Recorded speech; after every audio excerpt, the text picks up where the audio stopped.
Inscrit dans le fil de l'étude au cas par cas des patients touchés par le coronavirus, la cellule de prise en charge a rassemblé dans la salle de conférence de l'hôpital ses confrères pour un partage d'informations autour d'une thématique, la femme enceinte et l'enfant. Il n'y a pas beaucoup de femmes enceintes qui ont été atteintes de Covid-19.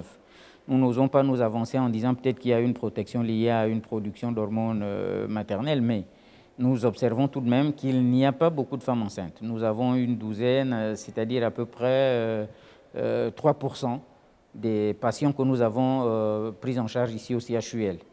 Ensuite, chez les enfants, c'est un peu 2 fois plus que les femmes enceintes parce qu'il y a également 5% à peu près des patients que nous avons pris en charge ici. Et nous avons aussi observé qu'il y a une faible létalité chez ces cas particuliers. Il n'y a pas eu de décès chez les enfants atteints de Covid-19 chez nous. Parmi les recommandations proposées sur le long terme, la création d'un centre de consultation suivi pour femmes enceintes Covid-19 positifs. La maternité, n'oubliez pas que c'est le sceau de la République. Le Gabon a besoin de bras et si nous ne protégeons pas la femme enceinte, nous ne pouvons pas en avoir. Et nous savons aussi que cette épidémie va rester à un moment donné. Il y aura quelques poches qui vont ressurgir ça et là.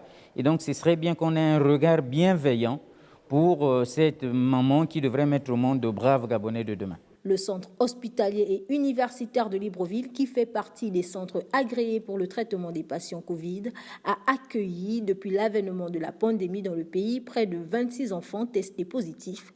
22 sont déclarés guéris et 6 autres restent en observation.